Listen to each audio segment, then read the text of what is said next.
आप इतने मैच्योर हो चुके होते ना, इतना संघर्ष करने के बाद आप उस स्टेज पे आ चुके होते हैं कि आपको सब अच्छा लगता है और किसी चीज़ से आपको बहुत ज़्यादा फर्क भी नहीं पड़ता है। तो अब मैं किसी सेलिब्रिटी के साथ, किसी से आप मिल गए, किसी के साथ फोटो खिंच गया, कोई क्रिकेटर मिल गया, टीवी पे दिख गए, फिल्म में दिख गए, बहुत आकर्षित अब नहीं करता है, पहले बहुत करता था। तो वो दौर दूसरा था, ये दौर दूसरा है, वो साल दूसरा था, ये साल दूसरा है। तो मुझे ना एक जगह बैठना बहुत पसंद नहीं है, तो नौकरी तो मुझे कभी मतलब पसंद आई नहीं। और फिर मुझे दादाजी ने कभी कह दिया था कि उत्तम खेती, मध्यम व्यापार और नीच नौकरी, तो मेरे मन में हमेशा चलता रहा ये। तो नौकरी कभी मुझे आकर्षित करती नहीं है। एक जगह बैठ के दूसरों के सपनों के लिए काम मैं क्यों करूं?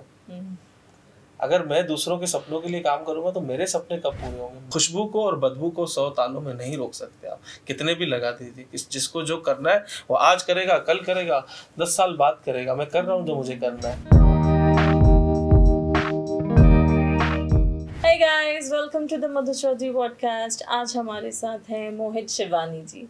अब वो कलाकार हैं, मीडिया पर्सन हैं, बिजनेसमैन हैं, टीचर हैं या क्या हैं? Let's find out because he is so diverse और कह पाना कि वो क्या हैं is getting very difficult for me. So let's find out with Mohit Shivani. नमस्कार सर, आपका बहुत बहुत स्वागत है मेरे YouTube चैनल पे the Madhu Chaudhary podcast. Thank you so much, आपने मुझे बुलाया और मैं क्या हूँ ये तो मैं अभी खुद भी तलाश रहा हूँ। जैसे ही मुझे पता चलेगा जरूर किसी पॉडकास्ट में आके बताऊंगा। पर अभी जो मैं कर रहा हूँ वो मैं कर रहा हूँ। अभी मैं एक आर्टिस्टिक लाइफ अपनी जी रहा हूँ और अपने पैशन को फॉलो कर रहा हूँ। बचपन में कुछ बनना चाह रहा था, जवानी ने बनने नहीं दिया, और जवानी अब जब बुढ़ापे की ओर जाएगी तो पकड़ लिया है, उसको रोक दिया है। अब वो कर रहा हूँ जो मुझे करना है। ओके, तो आपको क्या करना है और क्या करना चाहते थे and how it has transitioned? मेरे मन में एक कलाकार बचपन से ही बसता है, अभी भी बसता है, और वो अभी उतना ही बच्चा ही है। और स्टूडेंट लाइफ से ही मैं थिएटर में जुड़ा रहा। बाल भवन एक संस्था है भोपाल में जो कलाकार बच्चों के लिए बड़ा काम करती है, चाइल्ड आर्टिस्ट के लिए। वहाँ से शुरुआत हुई। एक नाटक किया हड़ताल नाम का, रंजीत जी तब हुआ करते थे, केजी चच्चा के माध्यम से हमने भारत भवन में पहला नाटक किया। 6th क्लास की बात है, तब लगा कि कुछ कर सकते हैं, और तब कुछ पता नहीं था कि ऐसा कोई करियर भी होता है। धीरे धीरे बड़े हुए तो सबने बोला 10th इंपॉर्टेंट है, पहले 10th कर लीजिए। फिर किसी ने बोला 12वीं पढ़ लीजिए, 12वीं पढ़ लोगे तो जीवन सफल हो जाएगा। फिर 12वीं से निकले तो किसी ने कहा ग्रेजुएशन कर लो कम से कम। तो जब ग्रेजुएशन करनी थी उससे पहले मैं नोएडा चला गया था और मुझे मीडिया में जाना था। मुझे टीवी पे रहने का बड़ा शौक था, पिक्चर में दिखना, टीवी पे दिखना, ये एक शौक होता है ना किसी को पानी पूरी खाने का, आलू पराठा खाने का। मेरा शौक था कि मैं दिखता रहूं, बस सब जगह मैं दिखूं। तो वो जो जिज्ञासा थी, वो जो भूख थी, वो मुझे दिल्ली ले गई और मैं आज तक के इंस्टीट्यूट में मीडिया का कोर्स करने के लिए गया, क्योंकि मेरा बड़ा भाई घर में इंजीनियर था। परिपाटी थी कि आप भी इंजीनियरिंग करेंगे। मुझे वहाँ से वापस लाया गया, मुझे इंजीनियरिंग कराई गई।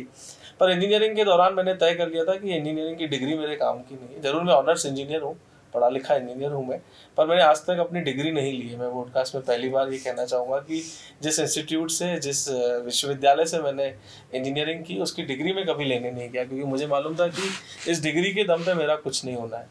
तो बस वहाँ से यात्रा चालू हुई। कॉलेज को भी एक मंच की विधा की तरह जिया, कॉलेज के प्रोग्राम में बहुत एक्टिव रहे और धीरे धीरे सीखते रहे। नौकरी की, शादी की, बच्चा हुआ।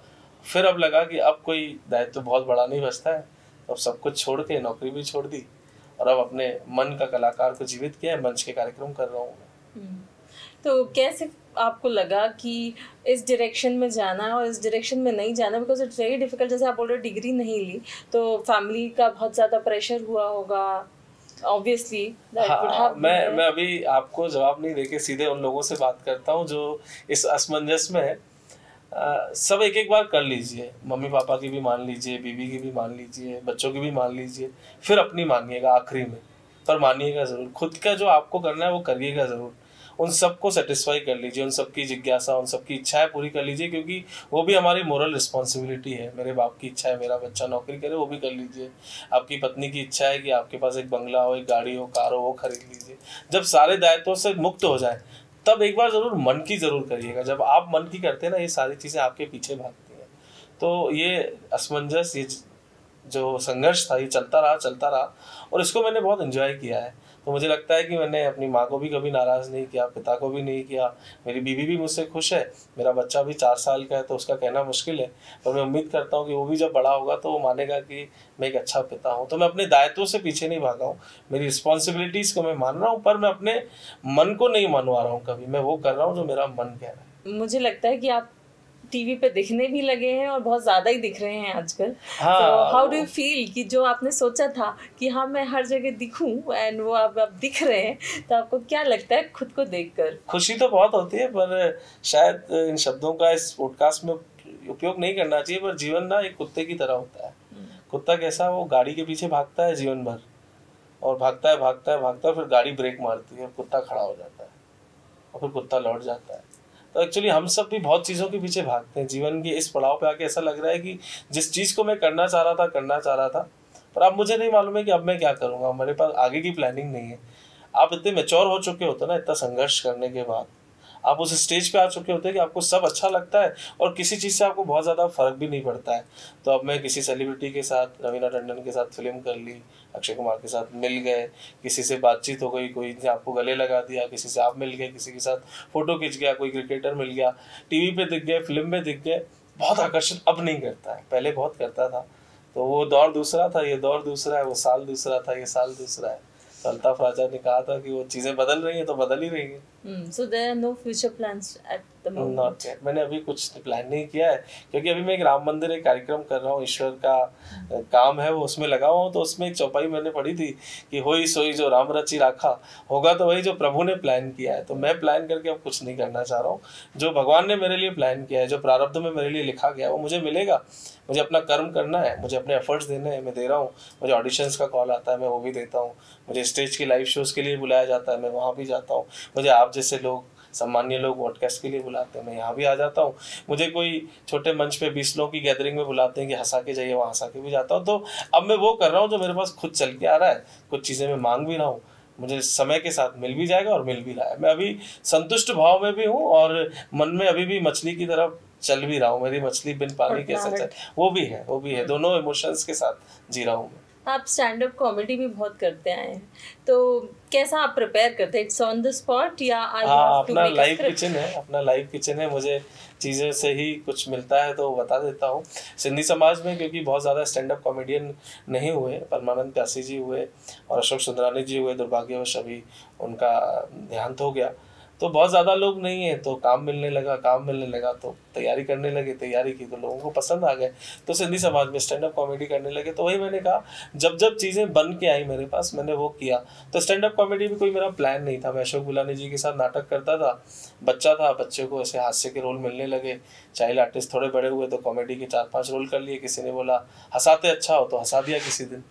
इंदिरा गांधी मानव संग्रहालय में बम्बई की एक टीम आई थी, अनिला सुंदर जी बेले डांस कर रहे थे। एक डांस और दूसरे डांस के बीच में उनको कपड़े बदलने के लिए स्पेस चाहिए था, तो उनको 10 मिनट का कोई फिलर चाहिए था। किसी ने मेरा नाम रिकमेंड किया। पहली बार मैं मंच पे हंसाने के लिए चढ़ा, किसी दूसरे के चुटकुले सुनाए और लोग हंस दिए, तो मुझे लगा ये भी बढ़िया काम है, 2 पैसे बन रहे हैं। तो वो भी प्लान नहीं था, बन गया तो बन गया, चल रहा है। तो बहुत ज़्यादा प्लानिंग कभी की नहीं और अभी करने का मन भी नहीं। So in the process, have you ever faced depression of any kind? जब लगा हो कि यार things are not working out और ये वैसा नहीं हो रहा जैसा मैं चाह रहा था, या ये नहीं ये करना था, या इतना टाइम वेस्ट हो गया, क्या लगता है कभी ऐसा? मैं अगर बोलूँ कि मैंने बहुत संघर्ष किया, मैं डिप्रेशन में था और मेरा ऐसा, तो शायद इंटरेस्ट के साथ लोग सुनेंगे, पर मेरे साथ ऐसा कुछ हुआ नहीं। डिप्रेशन को मैंने कभी पास आने नहीं दिया। मैंने बहुत जल्दी स्विच किया। जैसे एक बल्ब नहीं जला तो दूसरा पहले लगा के तैयार था मैं। तो जीवन में डिप्रेशन तब आता है जब एक चीज़ के पीछे भटक जाते हैं कि अरे यार मेरे को नौकरी करनी है, फिर आप कहते हो अरे मैं नौकरी कर ली तो अब मैं धंधा कैसे करूँगा, व्यापार फेल हो गया तो अरे अब लोग क्या कहेंगे। तो मैं तो फेल होने के लिए तत्पर तैयार हूँ। मैं आज फेल हो जाऊँ तो कल दूसरा चालू करूँगा। बीच में एक राजनीतिक संघर्ष के बीच में, कुछ सामाजिक संघर्षों के बीच में किसी ने बोला कि तुम ऐसा कर रहे हो तो तुम्हारा व्यापार बंद करवा देंगे। तो मैंने, हम खुद वैसे ही 6 महीने में बंद कर देते हैं, हमारा कोई क्या बंद करवाएगा। तो हम 6 महीने में व्यापार बदलने वाले लोग हैं, हमें कोई कुछ नहीं कर सकता, क्योंकि हमारे पास प्लान बी पहले तैयार है, बी के बाद सी, सी के बाद डी और जेड तक पूरी ABCD आती है मुझे। तो मेरा डिप्रेशन तो कुछ नहीं कर सकता, क्योंकि मुझे कोई चीज़ अट्रैक्ट कर ही नहीं रही है और मैं चीज़ों को अट्रैक्ट करता ही जा रहा हूँ। तो डिप्रेशन नाम की कोई बीमारी मेरे तरफ तो नहीं आने वाली है, और जो मेरे साथियों को हो जाती है उसे दूर जरूर कर देता हूँ। अच्छा, वो कैसे? बातचीत करके, संवाद करके। संवाद सबसे ज़्यादा कारगर चीज़ है। एक बार आपने बातचीत कर ली, वो एक बहुत चलित शेर है, सबने व्हाट्सएप पे पढ़ा होगा, पर अच्छा लगता है कि मुझे दिल खुला उठा यारों के साथ तो नहीं खोलना पड़ता औजारों के साथ। तो एक बार यारों के साथ दिल खोल के बैठ जाइए तो हज़ारों के साथ नहीं खुलवाना पड़ेगा। बातचीत करिए, संवाद करिए, शिकायत करिए, लड़ जाइए, एक दूसरे को मार दीजिए, मार मतलब वैसा वाला नहीं, थप्पड़ मार दीजिए, शिकायतें खत्म कर दीजिए, फिर मोहब्बत के साथ बैठिए, फिर हम प्याला होइए, फिर बातचीत करिए, एक रात साथ निकालिए, खाइए, खूब घूमिए, आनंद में आ जाइए, सब कुछ कर लीजिए। मन में कोई टीस नहीं रहे कि यार मधु मैडम से ये शिकायत थी, बोला नहीं, एक बार बोल दीजिए, क्षणिक पाँव पड़ के माफी भी मांग लीजिए, वो कर लीजिए, मन में करना है बस। अच्छा, जैसे आपने इतना डाइवर्स आपका करियर रहा है, तो लोग सरकारी नौकरी के पीछे बहुत भागते हैं, और खासकर सिविल सर्विसेज, और ये सोच के कि हमें दामाद भी ऐसा चाहिए जो पहले से सरकारी दामाद हो, तो ये चीज़, ये मंशा लोगों की होती है। तो फिर ये आपको कभी फेस नहीं करना पड़ा? हाँ, एक अवसर आया था बैंक ऑफ महाराष्ट्र में, ऐसे क्लरिकल जॉब लगने का अवसर था। उस समय डायरेक्ट इंटरव्यू हो रहे थे, रिटर्न एग्जाम देना नहीं था। जिनके 10th में मैथमेटिक्स में 99 मार्क्स हैं तो उनको डायरेक्ट इंटरव्यू कॉल था। तो मेरे मैथमेटिक्स में 99 मार्क्स आए थे बोर्ड एग्जाम में, तो डायरेक्ट कॉल था, हो गया। फिर मुझे ना एक जगह बैठना बहुत पसंद नहीं है, तो नौकरी तो मुझे कभी मतलब पसंद आई नहीं। और फिर मुझे दादाजी ने कभी कह दिया था कि उत्तम खेती, मध्यम व्यापार और नीच नौकरी, तो मेरे मन में हमेशा चलता रहा ये। तो नौकरी कभी मुझे आकर्षित करती नहीं है। एक जगह बैठ के दूसरों के सपनों के लिए काम मैं क्यों करूं? अगर मैं दूसरों के सपनों के लिए काम करूंगा तो मेरे सपने कब पूरे होंगे? मैं भी तो, स्वयं भी तो एक संस्था हूँ, मेरे भी तो परिवार है, मैं मोहित शिवानी भी तो है कोई, उसका भी तो अपना अस्तित्व नहीं है तो वो बनाएगा। हम दूसरों के लिए कब तक करेंगे, कब तक लड़ेंगे? एक जगह बैठ के किसी और की फाइलों को कब तक साइन करते रहेंगे? उससे भी हमें लाभ नहीं होने वाला है। एक बार ही जीवन मिला है, इसके पुनर्जन्म में बहुत ज़्यादा विश्वास करता नहीं हूँ मैं, क्योंकि मैंने देखा नहीं है। और मरने के बाद कहाँ जाऊँगा ये भी मुझे मालूम नहीं है, जब तक कोई इस जिज्ञासा को ख़त्म करे कि कोई गुरु मिलेंगे वो करेंगे, अभी तक तो नहीं खत्म हुई है। तो एक ही जीवन है, काम करने के लिए यही 20-25 साल है, ये भी मैं किसी और के लिए कर लूँ। 84 लाख योनियों के बाद जीवन मिलता है, ये पता है मुझे, तो वो किसी और के लिए जी लूँ, मैं तो नहीं कर पाऊंगा। मैं घर पे आधा घंटा ज़्यादा स्टार प्लस पे बैठ के या कलर्स पे बैठ के कपिल शर्मा का शो देख लूँगा, मैं किसी और के लिए काम नहीं करूँगा, मैं स्वयं के लिए करूँगा। जीत हार मेरी होगी, ये भाव। तो फिर इतना लोगों में, बच्चों में खासकर आजकल बहुत ज़्यादा सिविल सर्विसेज और ये सब, इतना competition and they getting depress, suicide कर रहे हैं। ये दौड़ है, इस दौड़ से बाहर आना पड़ेगा। इस दौड़, ये बच्चों को मालूम ही नहीं ना। हम बच्चों को बताते हैं कि यूपीएससी भी होता है, हम पेरेंट्स 8th क्लास से IIT, 7th क्लास के बच्चे जाए IIT की तैयारी कर रहे हैं, 6th क्लास के बच्चे में देख रहा हूँ बड़ी बड़ी कोचिंग्स में जा रहे हैं। उनका जीवन, उनका बचपन खत्म कर दिया हमने, उनको ऐसी दौड़ में लगा दिया जो लाखों लोग, हजारों लोग, करोड़ों लोग दौड़ रहे हैं और गिनती के हजारों और 100 लोग सिलेक्शन होंगे। आप उनको वो करने ही नहीं दे रहे हैं जिसके लिए ईश्वर ने उनको भेजा है। आपने उनको ऐसे बना दिया, ऐसे यही करना है, यही करना है, यही करना है। वो 3 इडियट एक अच्छी फिल्म आई थी कि बच्चा पैदा हुआ, डायरेक्ट बोला इंजीनियर बनेगा, तो उसका प्रारब्ध वो लिखवा के, आप कौन होते हैं तय करने वाले? बाद में वो बच्चा आपको तकलीफ देने वाला है क्योंकि उसको वो करना ही नहीं था। तो आपका पैसा गया, आपका समय गया, आप बच्चे को कोचिंग छोड़ के आओ, लेके आओ, 1000 प्रयास कर लो, जब तक अंदर से वो आग नहीं जलेगी ना, जोत तो अंदर से जलती है, बाहर से नहीं जल सकती।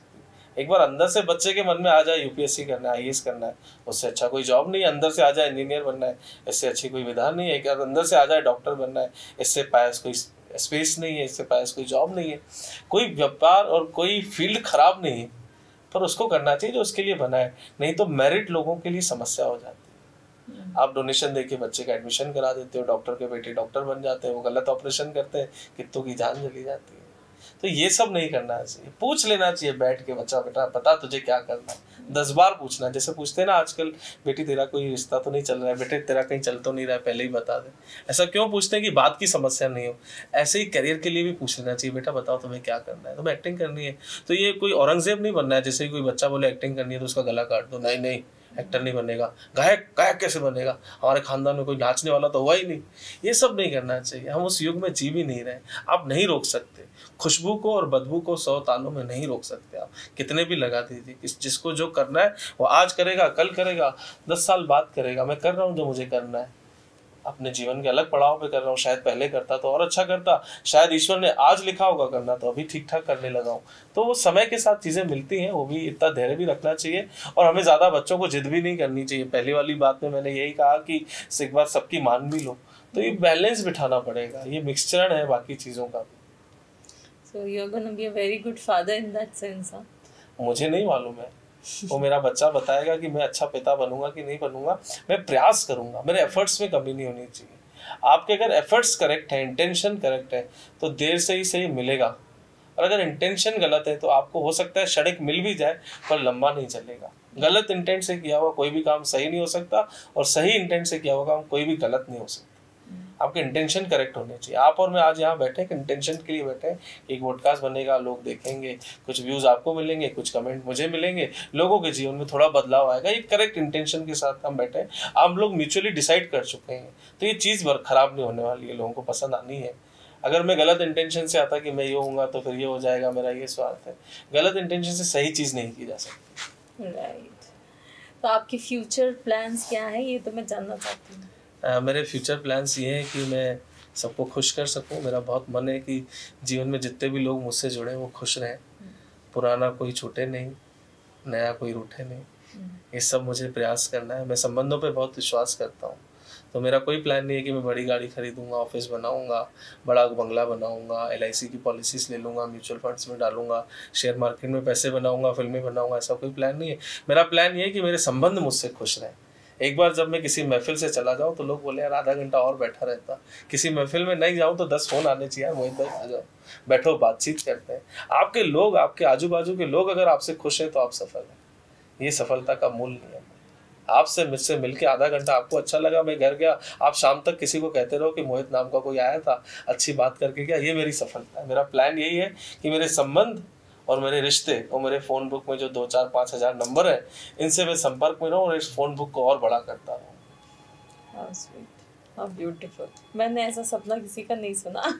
बचपन में मेरा सपना क्या था, वैसे बचपन में ऐसे ही किसी टीचर ने, ऐसे क्लास होती ना, पूछते हैं खड़ा करके आपका क्या है, तो बचपन में मेरा सपना था कि मेरे घर इनकम टैक्स की रेट पड़े। तो उसको टीचर ने पूछा ऐसे हंसते हुए कि ये कैसा सपना है, तो मैंने, मेरे को इतना पैसा कमाना है, इतना कमाना है कि इनकम टैक्स वाले आ जाएंगे, इसका इतना पैसा है।